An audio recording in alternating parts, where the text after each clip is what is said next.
저는 30대 사회인이자 기혼 여성이에요. 30대 초반 막 결혼에 꼴이 난 새댁이었던 당시에 저에게는 어릴 적부터 품어온 꿈이 하나 있어요. 그 꿈은 바로 동시통역가였죠.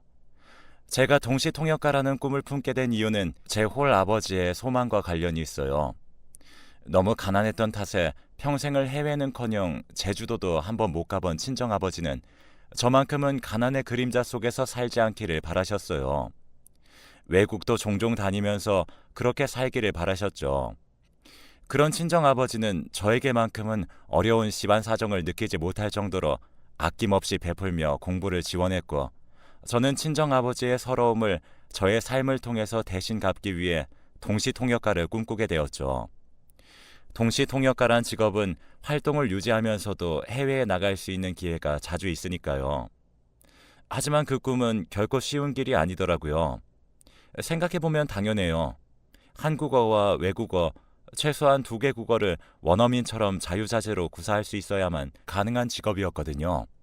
격식을 차려야 하는 자리에서의 통역 같은 경우에는 원어민보다 외국어를 훨씬 깊이 이해하고 있어야 하기도 하고요. 특히나 저는 3개 국어를 동시에 구사하는 동시통역가를 목표로 삼았기에 더더욱 험난한 길이었어요. 한국어, 영어, 그리고 독일어, 이렇게 세 언어였죠. 그만큼 어려운 길이었기에 늘 최선을 다해 공부했음에도 불구하고 동시통역 자격증 시험에 낙방하기가 일쑤였습니다. 그럼에도 제가 동시통역가라는 꿈을 포기하지 않을 수 있었고, 어려운 시험을 준비하는 와중에 결혼에까지 꼴이 날 수 있었던 이유는 전적으로 남편의 약속과 프로포즈 덕분이었어요. 있잖아 자기야, 남자가 와이프 뒷바라지 하면서 산다고 그러면 사람들이 욕할까? 어딜 가든 꼬인 사람들은 있는 법이니까. 왜 그런 사람들이 있잖아. 부부가 자기들끼리 좋고 괜찮다는데 옆에서 괜히 배나라 감나라 하는 오지랖들. 그렇구나. 어때? 자기는 괜찮겠어? 어? 글쎄, 무슨 얘기를 하는지를 모르겠는데. 결혼하자고? 음. 자기가 동시통역가의 꿈을 이루는 날까지 내가 남편으로서 뒷바라지 다 해줄게. 약속해. 그러니까 나랑 결혼해주라. 일단 앞에 얘기 마무리부터 하면 대답해줄게. 당신이 와이프 뒷바라지나 하는 남편이라고 손가락질 받을까봐 걱정돼? 그 걱정을 안고서도 결혼하고 뒷바라지도 해주겠다는 거야? 그렇다면 좀 감동인데? 좀 많이. 아니, 난 오히려 자기가 욕먹을까봐 걱정되는 건데. 욕을? 내가 왜? 아닌 사람들도 있지만 편견 가진 사람들이 많이들 그러잖아. 뒷바라지는 부인이 남편한테 해줘야 하는 거다. 뭐 그런 편견을 가진 사람 대부분이 자기가 말한 오지랖 많은 사람들이고. 뭐야, 내 걱정이었어?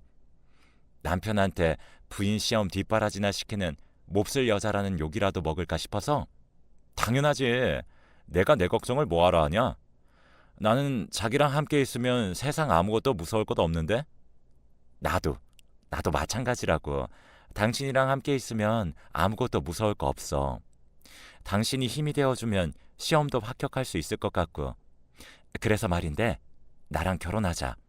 내가 꼭 자격증 시험도 합격하고 성공해서 당신 호강시켜줄게. 그렇게 저와 남편은 결혼 준비를 시작했어요. 저희는 둘이 함께라면 아무 걱정도 없을 만큼 행복할 줄 알았죠. 남편은 저의 동시통역가 시험을 뒷바라지하기로 약속했고, 저는 그런 남편을 평생 지켜주기로 약속했으니까요. 그때 저희는 진짜 이 세상에 무서울 것 따위는 전혀 없다고 생각했어요. 하지만 아니더라고요. 주변 모든 사람들이 축복하는 저희 부부의 결혼에 오직 단 한 사람만이 고가운 시선을 보냈죠. 그 사람은 앞으로 계속 문제가 될 시모였어요. 천성이 검소하고 반듯한 남편과는 다르게 부자 갑질이 일상인데다 심성이 베베 꼬이기까지 한 시모는 결혼을 준비하던 때부터 저를 못마땅하게 여긴 유일한 사람이었어요. 그 이유는 다름 아닌 혼수 때문이었죠. 솔직히 제가 혼수를 부족하게라도 해갔으면 최소한 억울하진 않겠어요. 친정아버지는 가난할지언정 딸인 저에게만큼은 아낌없이 베푸는 분이라고 했잖아요. 혼수도 마찬가지였어요. 친정 아버지가 아끼고 아껴가며 모은 적금을 탈탈 털어 마련한 돈으로 격식에 어긋나지 않을 만큼의 혼수는 다 마련했단 말이에요. 시댁 친척 어른들도 저희 친정 아버지가 마련한 혼수에 대단히 만족했고요. 만족을 넘어서 친정 아버지에게 감사의 인사를 할 정도였습니다. 그러나 시모만큼은 혼수에 만족하지 않았고 당연히 불만도 아주 컸죠. 시모가 내놓으라고 요구했던 혼수 금액 최소 1억 5천만 원을 맞춰주지 못했으니까요. 나 원참 1억 5천만 원이 말처럼 쉬운 돈도 아니고 가뜩이나 배배 꼬인 시모인데 혼수에 대한 불만을 품은 채로 결혼까지 시켰으니 저의 결혼 생활이 오죽이나 험난했을까요? 시작부터 만만치 않았죠. 저를 향한 시모의 타박은 입만 열면 기승전 돈이었어요. 언제나 돈으로 시작해서 돈으로 끝나는 셈이었죠. 당시 큰 식당을 경영하고 있던 시모는 지역에서 어깨 떵떵거리며 산다는 말도 심심찮게 들리는 부자였고 가난한 데다 혼수까지 못마땅하게 해온 며느리인 저를 향한 타박과 유세가 정말 대단했어요. 매번 이런 식이었죠. 너 아직도 공부 같은 거 한다면서 동시통역가인지 뭔지 아무튼 그딴 거 다 쓸데없다. 아닌 말로 여자가 배워서 어디다 쓴다니? 예로부터 암탉의 울음소리가 담장을 넘어가면 집안이 망하는 법이야. 글쎄요. 제가 동시통역가가 되는 게 집안이 망하는 길은 아닌 것 같은데요. 없는 처지면 자식 교육에라도 힘쓰던가. 사돈은 딸 자식을 어떻게 가르친 거야 대체? 너 지금 그게 무슨 시어머니한테 버릇없이 따박따박 말대꾸나 해대냐는 말이다. 그건 어머님이 먼저 저 앞에 두고 암탉이네 어쩌네 험담을 하니까 그런 거죠. 아이 시끄럽고 쓰잘데기 없는 동시통역가 공부니 뭐니 그딴 거 당장에 때려치우고 남의 집 식모살이라도 하거라. 당장 이혼당하기 싫으면 식모살이를 해서라도 결혼할 때 못다 채워놓은 혼수를 마저 채워놓으라는 얘기야. 진심으로요? 세상에 혼수를 1억 5천씩이나 해오는 사람이 얼마나 된다고요? 그럼 시애미가 며느리 따위랑 말장난이나 할 입장이니? 따위라뇨? 저도 사람인데 인격적인 존중을 해주셔야죠. 어머님은 말이 너무 심하시다고요. 인격적인 존중? 그런 거 받고 싶으면 당장 나가서 돈 벌어와. 부족한 혼수 채워놓기 전까지는 사람 대접 받을 생각 따윈 하지도 말고 정 능력이 안 되면 우리 식당에 와서 허드렛 일이라도 하거라. 화장실 변기도 좀 닦고 음식물 쓰레기도 좀 치우고 시간당 3,500원은 쳐주마. 어머니, 이게 어디서 목소리를 높이기를. 식당에 일자리 마련해줄 정도면 나만큼 좋은 시어머니 세상에 또 없는 법이야. 일단 그렇게 할 테니 내일부터 출근하거라. 제가 그렇게는 못하겠다고 맞서거나 말거나 시모는 못 들은 채 해가며 쌩하니 자리를 떠버렸어요. 그리고 바로 다음날 아침 일찍부터 저희 신혼집 앞으로 식자재 운반용 트럭을 대동한 채로 나타나더군요. 그리고는 글쎄 저를 다짜고짜 집에서 끌어내더니 트럭에 싣는 게 아니겠어요. 트럭 뒷자리에 태운 것이 아니고요.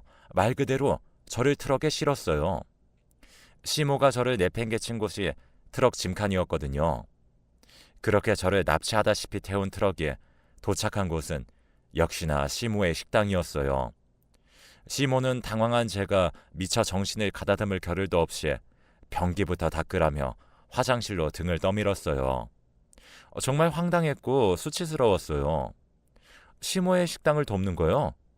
식당이 어려운 상황이라면 당연히 도와야죠. 또한 시모가 어려운 상황이니 도움이 필요하다고 부탁을 했더라면 아주 기쁜 마음으로 도왔을 거예요. 며느리도 가족이니까요. 하지만 그때는 그런 상황 자체가 아니었다고요. 시모의 식당은 줄을 서서 먹을 만큼 손님들이 넘쳐났고 직원들도 많은 상황이었어요. 그런 상황에 심지어 모욕까지 줘가면서 강제로 일을 시키려고 드는데 세상 어떤 며느리가 나 죽었소 하면서 얌전히 당하고만 있겠어요. 그래서 그날은 일단 남편에게 문자를 보냈어요.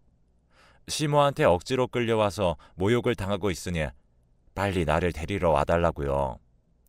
다행히 금세 도착한 남편이 저에게서 시모를 떼어놓은 덕분에 첫날의 수모는 일단락 지어졌지만 그 후로부터 한동안 비슷한 실랑이가 이어졌어요.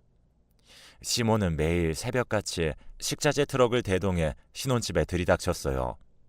그때마다 저는 남편과 미리 말을 맞춘 대로 문을 열어주지 않는다거나 시모가 신혼집에 도착하기 전에 도서관에 도착해 동시통역과 자격증 시험을 위한 공부를 시작한다거나 하는 식으로 대응했어요. 그럼에도 시모의 식당 허드렛일 타령은 그치지 않았고 저는 어쩔 수 없이 시모에게 맞서기를 다짐했습니다.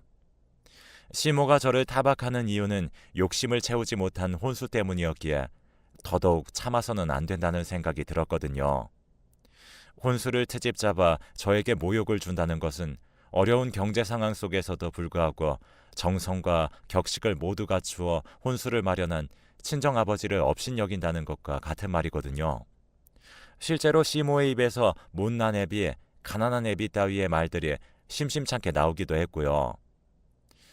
앞으로 아침마다 신혼집에 저 잡으러 오지 마세요. 뭐? 식당이 어려워서 어쩔 수 없이 도움이 필요하다고 부탁을 한다면 당연히 기쁘게 도왔겠죠. 근데 그런 거 아니잖아요. 그냥 제가 싫고 미워서 괴롭히기나 하고 싶으셔서 허드렛 일을 시키려는 거잖아요. 너 말 참 무섭게 하는 재주가 있구나. 누가 들으면 내가 아주 몹쓸 시엠인 줄 알겠어. 말을 무섭게 하는 재주가 아니라 현실이 그렇잖아요. 어머님 생각에도 그렇잖아요. 근데 전 그런 거 싫거든요. 참을 수도 없고 참아서도 안 되는 일이거든요. 혼수 때문에 저를 업신여기는 거, 그 혼수를 정성껏 마련한 친정아버지를 욕하는 거랑 같은 말이기 때문이니까요. 부모 욕 듣고도 가만히 참는 자식이 세상에는 있을지도 모르겠지만 적어도 저는 아니라고요. 그러니까 앞으로 아침마다 신혼집에 저 잡으러 오지 마세요. 억지로 잡혀가서 하는 강제노동 안 합니다. 혼수 트집 잡아서 험한 말 쏘아붙이는 일도 그만하시고 저의 꿈도 무시하지 마세요. 네가 이제는 정신줄을 놓아버렸구나. 가난하고 무능한 애비 밑에서 못 배우며 자란 티를 내도 유분수제. 이게 어디서 이래라 저래라야. 그런 험한 말로 제 친정아버지를 업신여겨봤자 결국에는 어머님 얼굴에 똥칠을 하는 꼴밖에 안 될 거예요. 말은 그 사람의 인격을 나타내는 거울이니까요. 혼수도 보잘것없이 한 거지 집안 주제. 너는 뭐가 그렇게 떳떳하다니? 혼수 못마땅하게 여기는 사람은 어머님 혼자인 걸로 아는데요. 다른 시댁 친척들은 다들 만족했어요. 고맙다는 인사를 친정아버지에게 전하기도 했고요. 진심으로다가요. 이것이 식당 일이 그렇게 고깝고 하기 싫으면 차라리 시댁에 들어와 살면서 시집살이나 해. 내가 아주 하루 세 끼를 12첩 반상으로 받아먹고 하루 3번 대청소를 돌리려니까는 정 그것도 싫으면 차라리 이혼해. 멀쩡한 내 아들 팔자 망치지 말고. 이혼을 제가 왜요? 어머님이 절 마음에 들어하지 않으면 저희 부부가 이혼을 해야 하는 건가요? 너 싫어. 나는 거지 같은 너 싫다고. 우리 아들도 너 싫어해. 그때 제 연락을 미리 받은 남편이 도착했어요. 저에게 악다구니를 치는 모습을 남편에게 들켜버린 시모는 순간 사색이 되었고 남편은 짧은 한숨을 축 떨구고는 시모를 향해 한마디를 남기며 저를 데리고 자리를 떴죠. 적당히 좀 해. 아무리 내 엄마고 저 사람 시어머니라지만 해도 이건 너무 표독스럽잖아. 엄마가 아무리 그래봤자 난 저 사람 사랑하고 사랑하는 마음 변치 않을 거야. 내 말 무슨 뜻인지는 알겠어? 엄마가 며느리를 업신여기면 업신여길수록 아들인 나와의 사이도 자꾸만 멀어진다는 얘기야. 그러기 싫으면 정상적으로 좀 살자 제발. 그렇게 시모의 1차전을 승리로 가져온 저와 남편은 속이 후련한 심정이었어요. 결혼 직후부터 시모에게 당한 것들이 너무 많았으니까요. 덕분에 남편을 향한 저의 사랑은 더 깊어졌고요. 이 사람이라면 지옥불 속에서도 오직 내 편이겠구나 하는 생각으로 무척 든든했죠. 저를 향한 사랑이 지극했고 이는 남편도 마찬가지였어요. 저를 괴롭히기 위해 수시로 접근하는 시모에게 보란 듯이 저의 시험 준비를 위한 뒷바라지를 더욱 헌신적으로 이어갔죠. 서로 의지해가며 어려움을 이겨내는 한편 시모와의 접촉을 최대한 줄이는 방향으로 시모와의 불화로부터 벗어나기 위해 노력했습니다. 그러자 시모가 자신의 꼬장이 더 이상 먹히지 않는다는 걸 깨달은 모양인지 한동안은 잠잠해졌어요. 이에 저와 남편은 한시름 놓을 수 있었죠. 하지만 한동안 잠잠하게 보내던 시모는 절치부심 끝에 하나의 수작질을 떠올린 모양이었습니다. 저의 길을 꺾어 놓은 다음에 시모 마음대로 저를 휘두르기 위한 수작들이었죠. 그 수작질의 시작은 그동안 잘못을 사과할 테니 시댁에 혼자 오라는 시모의 문자 한 통으로부터 시작되었어요. 시모에게서 뜬금없는 사과의 문자를 받은 저는 의문에 사로잡혔습니다. 시모가 반성을 했나 하는 의문이 아니라 이번엔 또 무슨 짓을 벌이려고 이러나 하는 의문이었죠. 그래서 일단 저는 시모의 문자에 따라 시댁을 혼자 찾아갔어요. 모르고 당할 바에야 차라리 미리 알아낸 다음에 대비책을 마련해 두자는 생각에서였죠. 물론 어떤 상황이 전개될지 모르니 남편한테 얘기하려 전화를 걸었는데 남편이 전화를 끊지 말고 켜두라고 하더군요. 시모와 저의 대화를 들을 수 있도록요. 시모는 제가 미처 무슨 일인지를 묻기도 전에 대뜸 한다는 말이 다름이 아니라 요즘 우리가 많이 소원했잖니. 명색이 며느리와 시댁 사이인데 오며 가며 교류도 뜸했고 그래서 그런가 네 손이 시누이가 너를 많이 보고 싶어 하더라. 그래서 불렀단다. 시누이분이요? 친척인가요? 친척은 무슨 네 남편의 친누나야. 남편 외동아들이잖아요. 보면 다 알게 되어 있어. 어디 갔니 해피야? 네가 보고 싶어 하던 손 아래 동서 왔단다. 그러자 쪼르르 나타나 시모의 품에 안기는 치와와 한 마리가 나왔어요. 네, 맞아요. 강아지요. 시모가 저에게 손이 시누이라고 소개한 대상은 해피라는 이름의 애완견이었어요. 기가 막히고 코가 막힐 노릇이었죠. 지금 진심으로 하는 말인가요? 뭘 당황하고 그런다니? 내가 얘를 아기 때부터 벌써 5년째 가족으로 키우고 있어요. 강아지 나이 5년이라면 사람 나이로는 36살쯤 되는 법이니 네 남편에게는 친누나가 되는 셈이고 너한테는 손이 시누가 맞잖아. 와, 아무리 그래도 어떡해. 여기서 잠깐 말씀드리자면 저는 애완견도 애견인도 싫어하지 않아요. 각자의 가치관을 모두 존중하는 태도로 살아왔습니다. 문제는 애완견을 앞세운 시모의 극악무도한 행태였을 뿐이죠. 대체 어땠냐고요?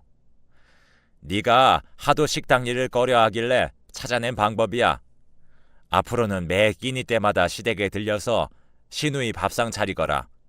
밥상도 차릴 겸 때마다 산책도 시켜놓고 행여나 강아지라고 해서 만만하게 대할 생각은 꿈도 꾸지 말어.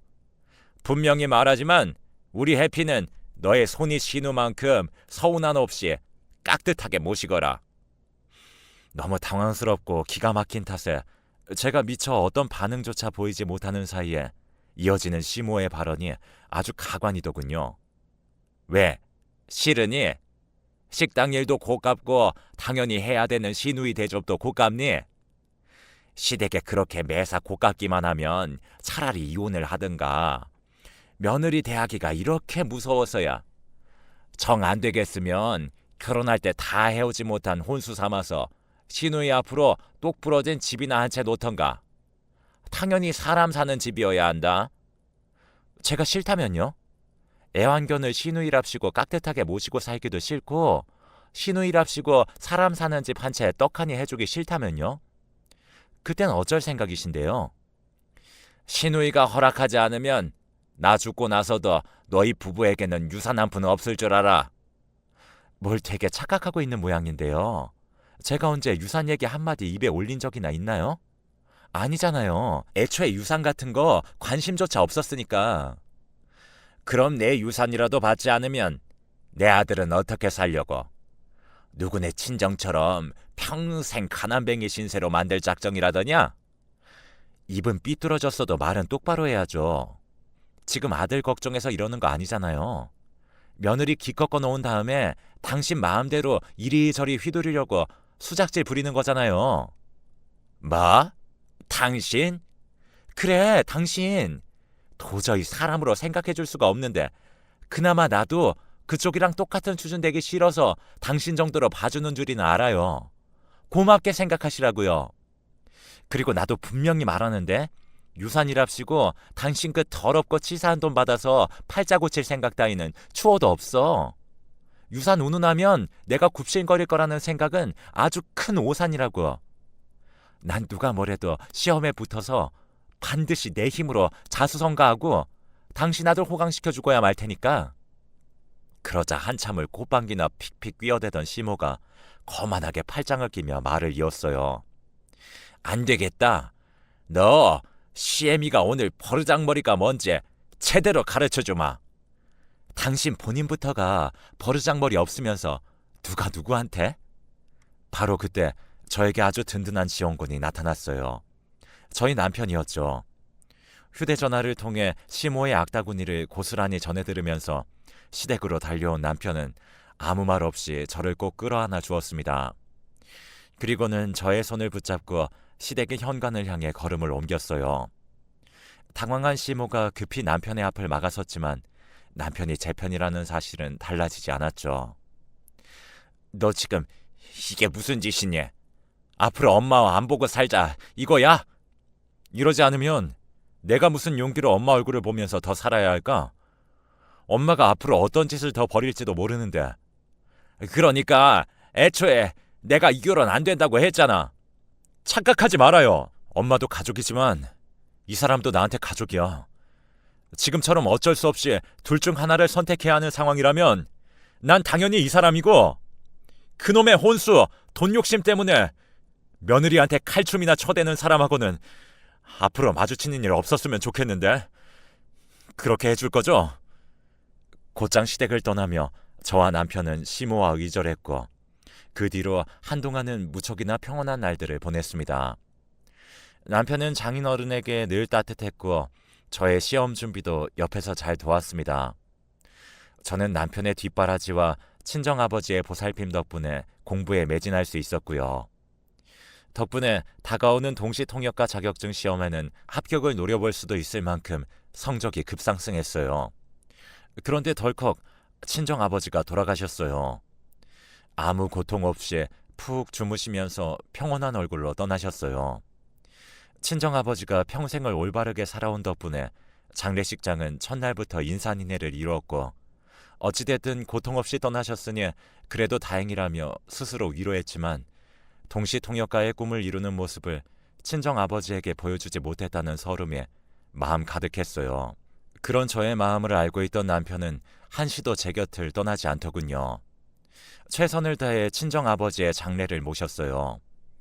그런데 남편 덕분에 겨우 마음을 추스른 제 앞으로 불청객 하나가 불쑥 나타났어요. 그날은 조문객들이 가장 많았던 장례식 첫날, 수많은 조문객들이 지켜보는 가운데 제 앞으로 모습을 나타낸 사람은 바로 시모였어요. 시모를 마주한 순간 저는 불안에 휩싸였어요. 또 무슨 만행을 저지를지 모르는 일이었고 심지어 장소마저 시모가 그토록 업신여기던 친정아버지 빈소였으니 더더욱 불안할 수밖에 없는 노릇이었죠. 하지만 저의 걱정은 금세 수그러들었어요. 시모가 아주 정갈한 상복 차림으로 나타났기 때문이에요. 왜 그런 말도 있잖아요. 아무리 험악한 사이라도 장례식과 같은 자리에서 때로는 기적 같은 화해를 이루는 경우도 있다는 말이요. 그때 저는 상복 차림으로 나타난 시모가 정신을 차렸다고, 그래서 친정아버지의 마지막 떠나는 길에 사돈의 예의를 지키기 위해 와주었다고 짧은 순간에나마 그렇게 생각했어요. 마침 시모는 저에게 직접 부조금 봉투를 건네더군요. 제가 감사하다는 인사와 함께 시모의 부조금 봉투를 받아들려는 순간 시모가 다짜고짜 저의 손목을 억지로 붙들고는 장례식장 밖으로 끌어내려 하더라고요. 그러면서 하는 말이 네 시누이가 임종했으니 시누 장례식장에 와서 손님들 수발이나 좀 거들 거라 그랬어요. 친정아버지의 장례식 첫날이 하필이면 시모가 저에게 시누이로 모시라며 강요했던 애완견 해피의 장례식 첫날과 겹쳤던 것이었어요. 시모는 애완견 해피의 장례식 때문에 상복을 입었을 뿐이었고요. 결코 제 친정아버지의 장례식 때문이 아니라요. 모든 사실을 깨달은 저는 차마 말로 표현할 수 없는 분노가 치솟았지만 애써 감정을 추스르며 대답했어요. 다른 자리 같았으면 참지 않았겠지만 친정아버지의 장례식장이었으니까요. 그래서요?